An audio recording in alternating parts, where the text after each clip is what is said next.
Alright, so for this video, I want to do more specific categories of the way I test my knives and what I look for when I'm testing knives. So by going through specific categories that I look for when testing knives, I think that'll help you break down these knives a little bit further and help you make the better choice. And the way I test my knives is I literally bring it into the kitchen and I use it for about 30 days at a time. And I usually will take out all the knives in the knife drawer with the exception of one paring knife and the chef knife. So that's it. So when a knife is in my kitchen being tested, it's the only knife that's being used. But the two knives that I have here are the Victorinox Fibrox and the Messermeister Four Seasons 8-inch chef knives. So first thing, out of the box sharpness, I consistently found that the Victorinox was actually sharper than the Messermeister. Every part of the knife that I tested, it was about 10 to maybe 20% sharper. I am almost 100% positive no manual labor goes into sharpening these knives. So everything we see here out of the box sharpness is all done by machine and fancy guided lasers. I'm guessing with Victorinox being a much larger company, they have access to better machines and sharpening devices. The handle materials on these knives are very similar. They're both NSF safe. I think it has more to do with how they are textured as opposed to the actual base material. The finish of the handle on the Messermeister feels slightly more grippy, and the Fibrox handle on the Victorinox feels a bit more like rough, coarse sandpaper. You can certainly take your hand and rub it up and down the handle and it's not going to scratch you at all. But it does feel a bit more coarse. I found that the Messermeister has a more comfortable handle.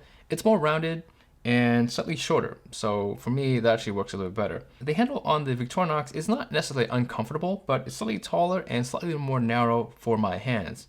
So for people who are using these knives in a pinch grip, that's not going to make that much of a difference, but certainly in a pistol grip when all four of your fingers are wrapped around the handle and your thumb is on the top of the knife, I did find that the Victorinox wasn't quite as comfortable as the Messermeister.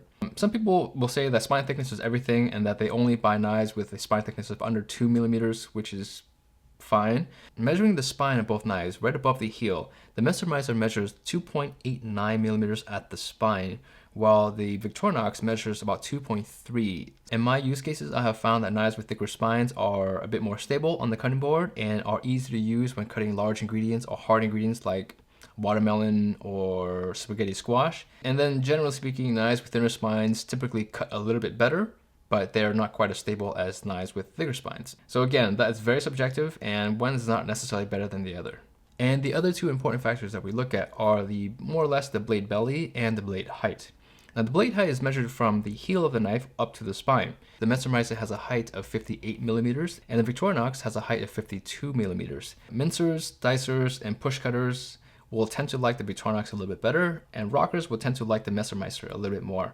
Now, just as a point of reference, I have used Japanese knives with profiles as low as 44 millimeters, so 8 millimeters lower than the Victorinox, and I have never had any knuckle clearance issues on the cutting board. So having a taller knife for me is more of a psychological thing and more of a personal preference as opposed to an actual danger to my knuckles hitting the cutting board. Now, if you guys have seen some of my comments on taller knives, such as the Kramer Carbon, I really enjoy the fact that that is a very tall knife, but to me, the belly is a little bit too pronounced. So even though the Messermeister has a very tall profile, I actually like the fact that the cutting profile is relatively straight compared to something like the Kramer. When you guys talk to a knife aficionado, everything they talk about is edge retention, edge retention, edge retention, and the HRC levels. It's like talking to a camera geek and all they talk about are megapixels on the camera. So the overall experience of using a knife has much more to do with the profile, the fit and finish, than just pure edge retention. To be fair, I do pay attention to edge retention. I do like knives to hold an edge longer if possible. I don't have the time to sharpen my knives every single week or every single day. So to me, having a knife that has an edge holding ability for 3 or 4 weeks longer than an average knife is actually a bonus. In this case though, both these knives are heat treated to a 55 on the Rockwell scale, maybe 56 depending on what literature you're reading, and edge retention is okay for these knives. They're not going to blow you away, they're not going to really impress you. There are many ways to measure edge retention, and I use two methods, the rope cutting method and then just the in the kitchen method. So the rope cutting method is I cut a strand of rope, the same strand of rope, 50 times or 100 times, and then I measure between every 10 or 20 cuts. And so that's more or less scientific, but it's not using real life ingredients. In the kitchen, when I measure edge retention, as I try to determine on a day-to-day basis, do I feel the knife is actually getting duller, and when do I actually feel that? I have personally found that knives heat treated from a 55 to a 57 will typically lose their edge after about 1 to maybe 2 weeks. And so these knives were no different. After about a week, week and a half, I felt like they needed to be touched up at some point. So given their target audience and price point, I am not expecting these knives to perform anything close to a mid-tier or high-tier Japanese knife that's heat treated from a 60 to a 62. Now at their highest price points that I've seen them at on Amazon, the Victorinox is about $10 higher than the Messermeister. At the lowest price points, they're virtually about the same, dollar per dollar. The Messermeister may be $1 lower than the Victorinox. To me, I prefer the cutting profile of the Messermeister slightly more than the Victorinox, and the handle to me is also more comfortable. That is not to say that everyone who holds the Messermeister will find it more comfortable than the Victorinox. I have very skinny and bony hands, and so I can certainly see people with larger hands, with medium hands, may prefer the Victorinox more than the Messermeister. But the comfort thing brings me to this knife over here, which is the other Victorinox. This is the Victorinox Classic. This is kind of the forgotten chef knife on the Victorinox lineup. It has the exact same cutting profile and the exact same blade as the Fibrox model. Interestingly, the handle on this model here is slightly more comfortable for my hands than the Fibrox model. I like the way the tips of my fingers fall onto the groove of this knife much more than on the Fibrox model. In a pistol grip, I find that I have much more control of this knife than I do on the Messermeister. If you are trying to choose between the two Victorinoxes, they are using the same blade, so there will be no performance differences there. It really comes down to the handle. I find that the handle on the Classic is slightly more comfortable for my hands than the Fibrox. So if it came down to that and you're working in an environment that has lots of grease and oil and you're constantly trying to keep your hands clean, the Fibrox model probably will work better for you overall. But if you are in a relatively clean environment and your hands are skinny and bony like mine, the Classic model may work a little bit better.